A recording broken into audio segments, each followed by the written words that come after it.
नमस्कार।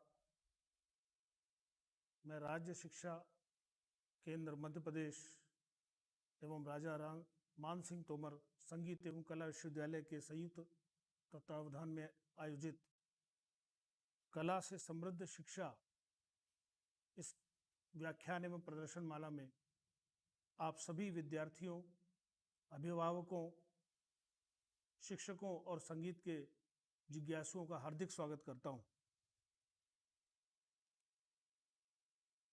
यह स्वर वाद्य की द्वितीय श्रृंखला है। पिछले भाग में हमने स्वर वाद्य के जो प्रमुख वाद्य हैं जो भारतीय संगीत में और हिंदुस्तानी शास्त्रीय संगीत में प्रचलित हैं, उनकी सबकी हमने चर्चा की थी, उनके बारे में कुछ जानकारी प्राप्त की थी। इसके साथ ही आपके समक्ष हवाइन गिटार वाद्य पर, जो कि एक पश्चिमी वाद्य है, उस पर शास्त्रीय संगीत का प्रस्तुतिकरण भी किया गया था और यह बताया गया था कि किस प्रकार से वाद्य भारतीय संगीत में आया। आज की श्रृंखला में भाग में हम विशेष रूप से दो अत्यधिक मधुर वाद्यों की चर्चा करेंगे, उसके बारे में जानेंगे, उसका प्रदर्शन देखेंगे। ये वाद्य हैं सितार और वायलिन। मैं जानता हूं कि आप सभी ने इन वाद्यों को विभिन्न जगहों पर देखा है, फिल्मों में देखा है, शास्त्रीय संगीत के कार्यक्रमों में भी देखा है। पहले हम एक बात जान लेंगे कि भारतीय संगीत की दो धाराएं हैं। एक दक्षिणी संगीत, जिसे हम कर्नाटक संगीत भी कहते हैं, और दूसरा उत्तर भारतीय संगीत। सितार मूलतः उत्तर भारतीय संगीत में बजने वाला एक वाद्य है।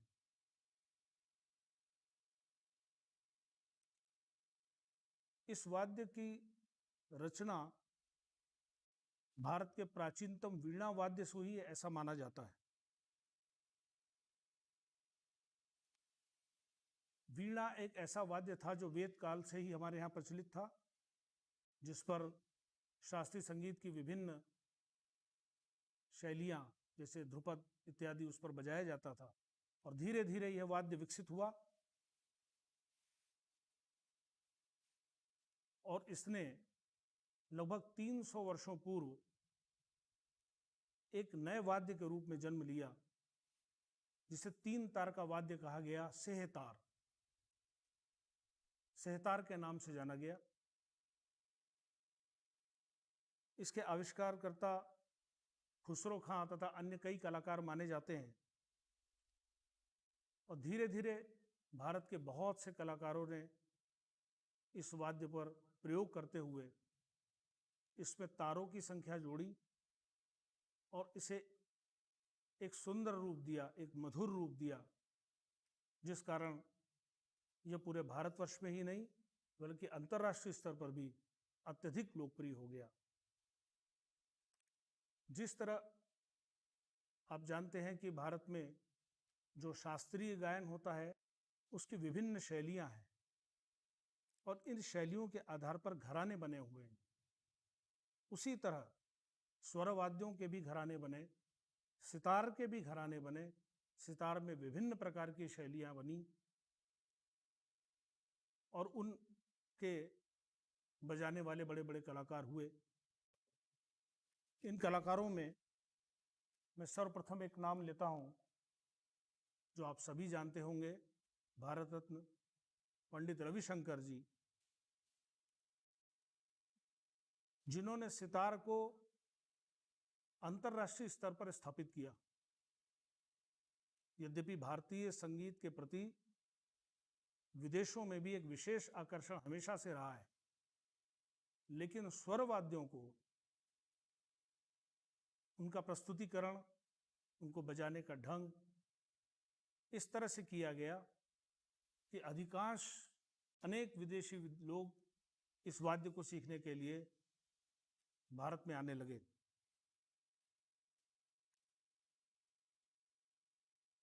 सितार के विख्यात कलाकारों में दूसरा नाम उस्ताद विलायत खां साहब का आता है, जो इमदाद खानी घराने के कलाकार माने जाते हैं।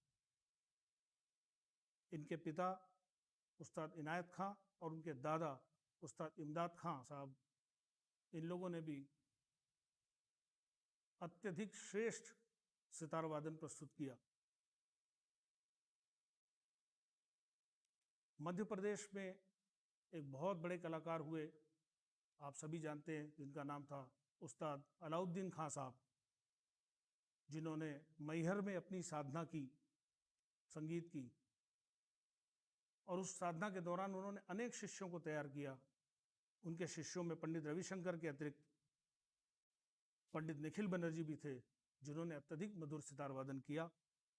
इसके अलावा उस्ताद रईस खां, मध्य प्रदेश के ही उस्ताद अब्दुल हलीम जाफ़र खां, उस्ताद मुश्ताक अली खां जैसे कलाकार भी हुए, जिन्होंने भारत में और विदेशों में भी सितार पर अत्यधिक मधुर प्रस्तुतियां दी। हमारा विषय कला से समृद्ध शिक्षा है। प्रश्न आता है कभी कभी कि कला से शिक्षा किस तरह से समृद्ध होती है, क्यों कला को सीखना जरूरी है, शिक्षा में उससे क्या जुड़ता है। कला मुख्य रूप से कल्पनाशीलता पर आधारित है। जहां कल्पना होगी वहां कला होगी। कला सीखने से किसी भी विद्यार्थी में या किसी भी व्यक्ति में कल्पनाशीलता का विकास होता है, विस्तार होता है, जिस कारण उसकी सोचने समझने की क्षमता बढ़ती है। ये तो वैज्ञानिकों ने भी सिद्ध किया है कि जब संगीत कोई व्यक्ति सीखता है तो उसके सोचने समझने की क्षमता भी बढ़ती है, उसके विचार करने की क्षमता बढ़ती है, उसकी कल्पनाशीलता बढ़ती है, जिस कारण वो जिस भी प्रोफेशन में है उस प्रोफेशन में वो अधिक विकास कर सकता है। इसी उद्देश्य से इस कार्यक्रम को प्रारंभ किया गया है, ताकि विद्यार्थी अधिकाधिक कलाओं से जुड़ें, विभिन्न कलाओं से जुड़ें और समाज में एक ऐसा वातावरण पैदा हो जो कला से समृद्ध हो। सितार के विषय में हमें और जानकारी देने के लिए और उस पर मधुर सितार वादन करने के लिए हमारे बीच ग्वालियर के पंडित श्रीराम उमड़ेकर जी एक वरिष्ठ कलाकार हैं, जो हमारे बीच में उपस्थित हैं। आपने अपनी माता और अपने पिता पंडित बाला भाऊ उमड़ेकर जी से सितार की शिक्षा ली, श्री विनायक फड़के जी से भी सितार सीखा और देश विदेश में अनेक जगहों पर कार्यक्रम दिया है। आप उस्ताद अमजद अली खां साहब के भी शिष्य हैं। तो मैं विद्यार्थियों के सामने प्रस्तुतिकरण के लिए पंडित जी से अनुरोध करूंगा कि वे सितार पर सर्वप्रथम कुछ बजा कर दिखाएं, कुछ समझा कर दिखाएं।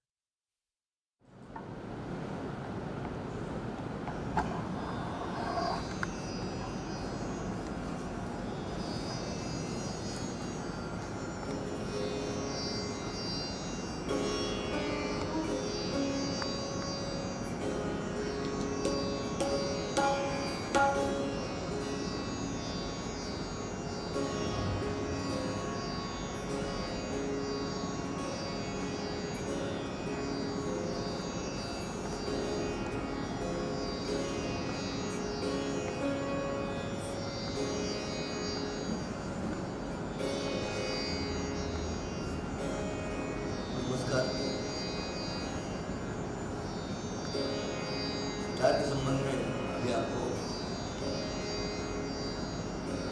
डॉक्टर मौली सर ने बताया। ये इसके कुछ प्रायोगिक इसके बारे में सितार वादन की जो शैली है जैसे गायन की एक शैली उत्पन्न हुई, इसी तरह बाज भी उत्पन्न हुआ। साधारण से आवाज़ जो है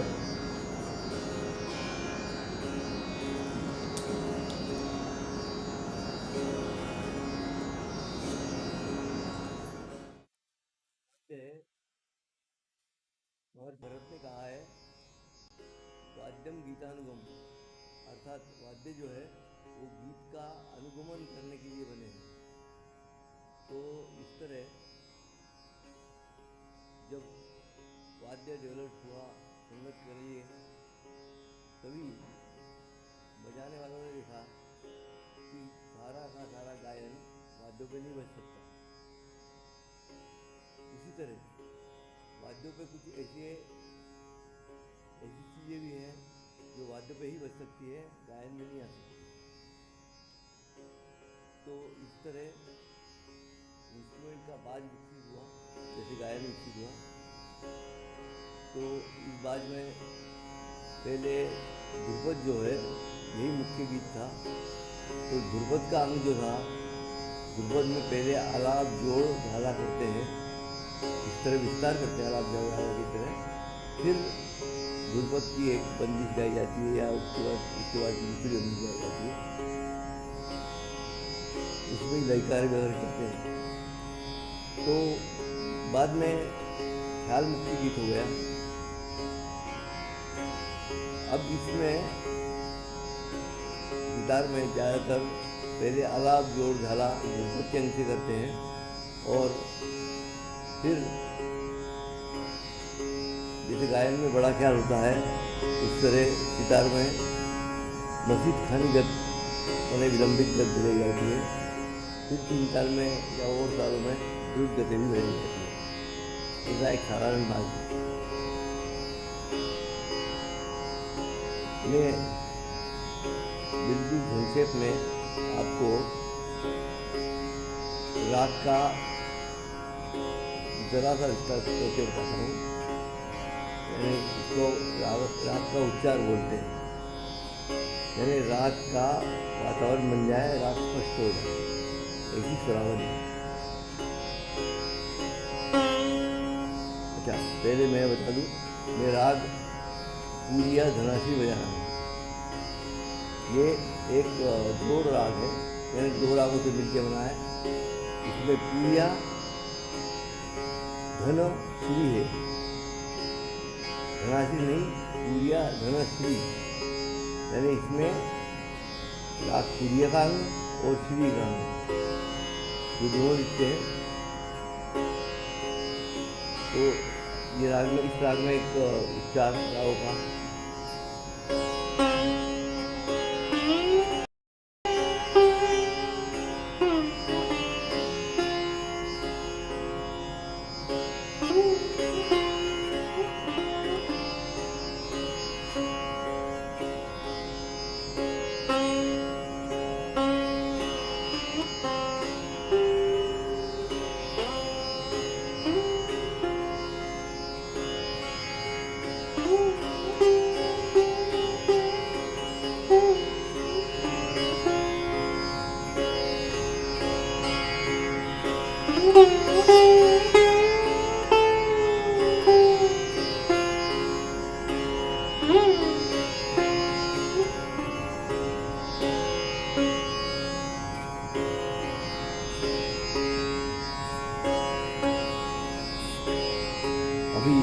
समय अभाव के कारण मैं आलाप जोड़ झाला दोनों बजाते हुए एक मसीद खानी गत, इसको विलंबित गत कहते हैं।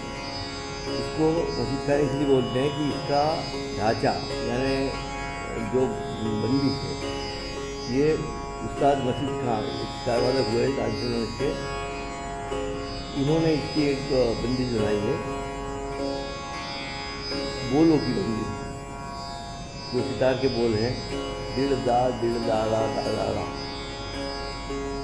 ये बोल दिड़ दा ला दा ला, इसकी हर एक लाइन में 2 बार आते हैं और लगभग इसी ढांचे पर, क्योंकि ये ढांचा कहलाता है मसीद खानी ढांचा, इसी ढांचे पर लगभग इसके आसपास ही सभी बंदी से होती है गिराफ मस्जिद खानी। तो एक मस्जिद खानी बंदी बया हूँ मैं।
बंदिश के अंदर जैसे गाने में ख्याल में आलाप करते हैं, इस तरह आलाप करेंगे।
आने आने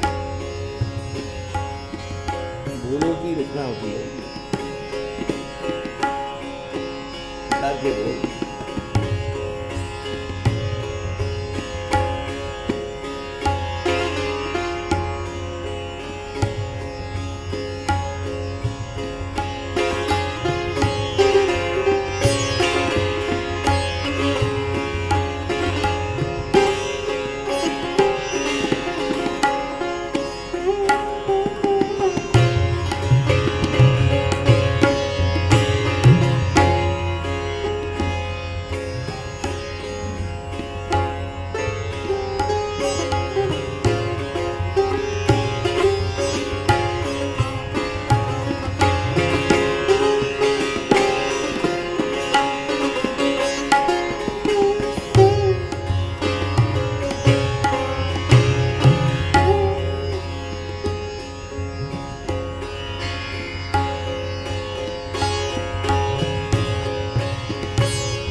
अत्यधिक मधुर सितार वादन।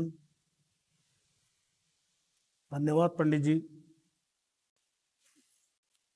आपने देखा कि किस तरह से इस वाद्य पर वादन होता है। इस वाद्य में पर्दे होते हैं, बहुत सी तारें होती हैं और उसके नीचे तरब की तारें भी होती हैं, जिससे एक प्रकार की झंकार पैदा होती है और वातावरण मधुर हो जाता है।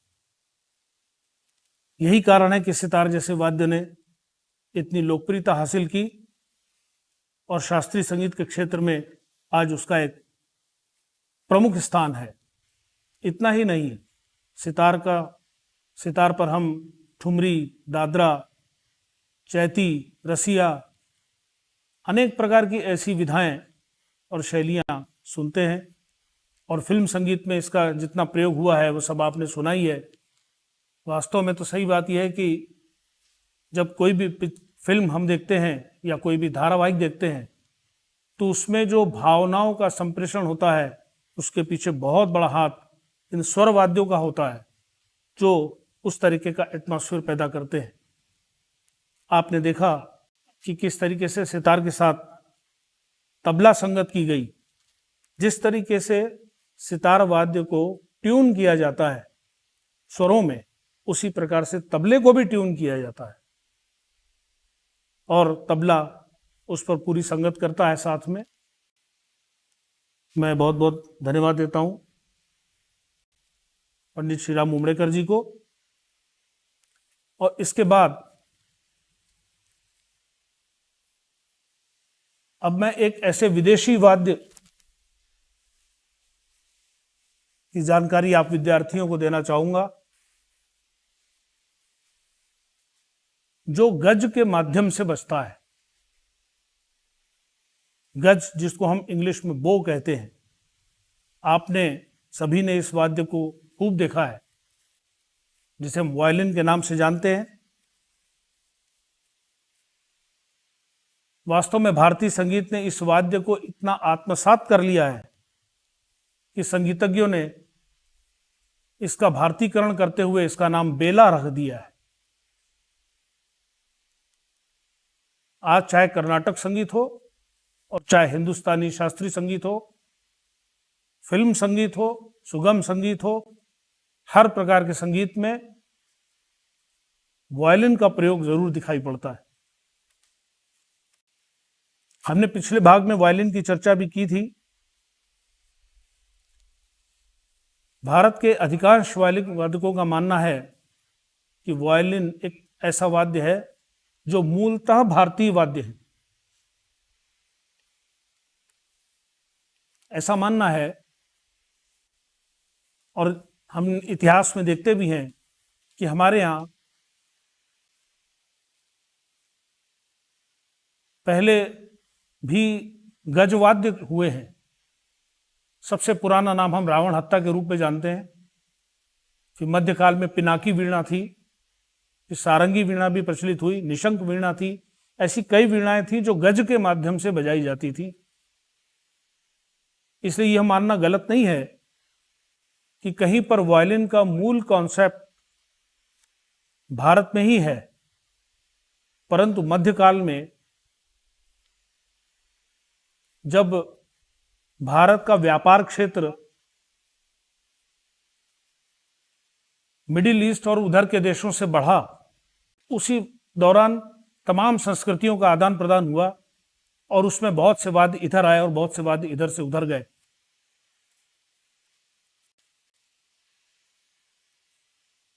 भारत में एक बहुत प्रसिद्ध वायलिन वादक हुए हैं पंडित D.K. दातार जी। उनका मानना है कि आज का जो वायलिन है वो साइंटिफिकली, एकॉस्टिकली और मैथमेटिकली, मतलब ध्वनि की दृष्टि से, वैज्ञानिक दृष्टि से और गणितीय दृष्टि से जिस प्रकार इस वाद्य की संरचना हुई है वो भारत में संभव नहीं। उसका कारण यह कि भारत के जो भी गजवाद्य थे वो मूल रूप में आज भी वैसे ही हैं। रावण हत्ता जैसा बजता था वैसा ही आज भी है। पिनाकी वीणा का जो स्वरूप था वो आज भी है। परंतु वायलिन का ये जो स्वरूप है, ये स्वरूप पश्चिमी देशों की देन है, विशेष रूप से इटली की देन है, फ्रांस की देन है, जहां पर यह वाद्य परिष्कृत हुआ और वायला से इसकी पैदाइश हुई। वायलिन के अनेक बड़े वादक विदेशों में भी हुए और सबसे पहले भारत में कर्नाटक संगीत से इस वाद्य का प्रवेश हुआ। आज से लगभग 150 साल पहले त्रावणकोर के राजा स्वाति तिरुनाल के यहाँ कुछ अंग्रेज आया करते थे, उनके हाथ में सबसे पहले ये वाद्य देखा गया। तब उन्होंने अपने यहाँ के 2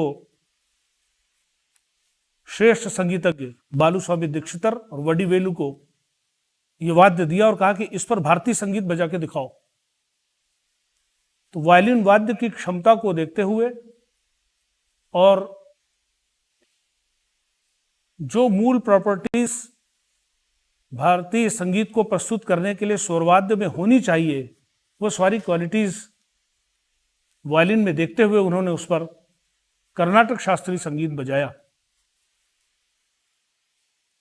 धीरे धीरे ये वाद्य प्रचारित होने के बाद जब संगीत महर्षि पंडित विष्णु दिगंबर पलुस्कर दक्षिण की यात्रा पर गए तो उन्होंने देखा कि वायलिन वाद्य तो बहुत ही अच्छा है और भारतीय संगीत का हूबहू अनुकरण कर सकता है। इसलिए उन्होंने उस वाद्य को वहां के एक कलाकार स्वर्गीय पंडित परूर सुंदरम अय्यर को इस पर हिंदुस्तानी संगीत की तालीम देना शुरू किया और उनसे कहा कि इस वाद्य को सिखाइए, सीखिए भी इस वाद्य पर और इस वाद्य को उत्तर भारतीय कलाकारों को की ये कोशिश रंग लाई। पंडित विष्णु दिगंबर पलुस्कर हमेशा नए वाद्यों को भी प्रमोट करते थे। जिस तरह उन्होंने गायन में शिक्षा दी, उस तरह उन्होंने वाद्यवादकों को भी शिक्षा दी और नए नए वाद्यों का उन्होंने प्रयोग किया। परूर सुंदरम अय्यर के बाद हिंदुस्तानी संगीत में वायलिन बजाने वाले एक बड़े कलाकार हुए पंडित गजानन राव जोशी, जो ग्वालियर घराने के और जयपुर घराने के कलाकार थे। इसके बाद उत्तर भारत में एक और कलाकार जिनका हम पहले जिक्र कर चुके हैं, उस्ताद अलाउद्दीन खां साहब, उन्होंने भी वायलिन बजाया। इसके अलावा पंडित श्रीधर पार्सेकर, मेरे गुरु पंडित वीजी जोग, पंडित डी के दातार, पंडित MS गोपाल कृष्णन और आज देश की मूर्धन्य कलाकार रूप में जाने जाने वाली डॉक्टर श्रीमती एन राजम, ऐसे अनेक कलाकारों ने इस वाद्य को उत्तर संगीत के क्षेत्र में स्थापित कर दिया। आज वायलिन एक ऐसा वाद्य हो गया है कि भारतीय संगीत का कहीं भी शास्त्रीय संगीत का कार्यक्रम हो तो वायलिन वहां अवश्यंभावी होता है। आज हमारे बीच में राजा मान सिंह तोमर संगीत एवं कला विश्वविद्यालय में कार्यरत श्री मनोज बमरेले उपस्थित हैं, जो वायलिन बजाते हैं। इन्होंने संगीत की शिक्षा पंडित कैलाश गंधर्व और सलीम अल्लाह वाले से ली और मेरा भी मार्गदर्शन ले रहे हैं। मैं चाहूँगा कि श्री मनोज बमरेले पहले वायलिन पर एक सुंदर सा भजन सुनाएं और इसके बाद उसको किस तरह से बजाया जाता है उसका इंट्रोडक्शन देकर किसी राग का प्रस्तुतिकरण करें।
अब मैं आपके सामने वायलिन पर सारेगामा पाधा निसा किस प्रकार से बजाते हैं वो बजा रहा हूँ।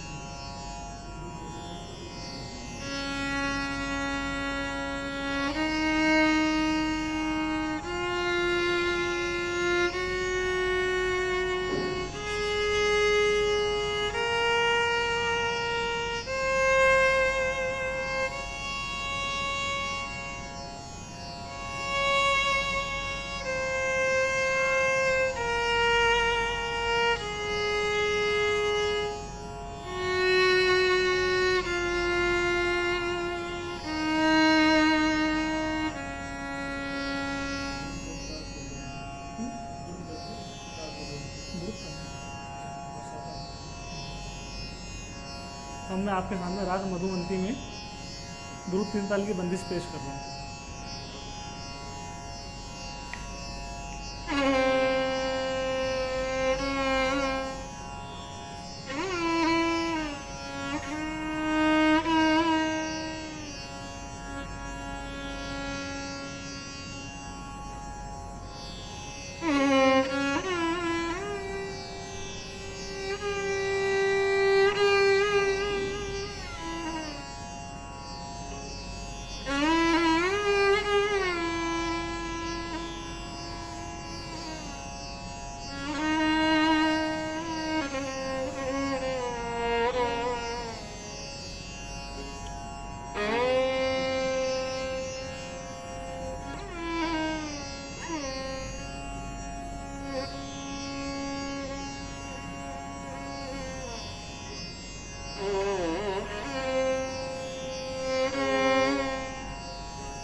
इस तरह आज विद्यार्थियों आपने देखा कि किस तरह भारतीय संगीत के दो प्रमुख वाद्य बजाए जाते हैं और उस पर से किस प्रकार की साधना करनी पड़ती है, किस प्रकार की मेहनत करनी पड़ती है, संगीत में सीखने के लिए किस प्रकार से धैर्य रखना पड़ता है, गुरु की तालीम हासिल करनी पड़ती है, तब कहीं जाके एक अच्छा कलाकार बनता है।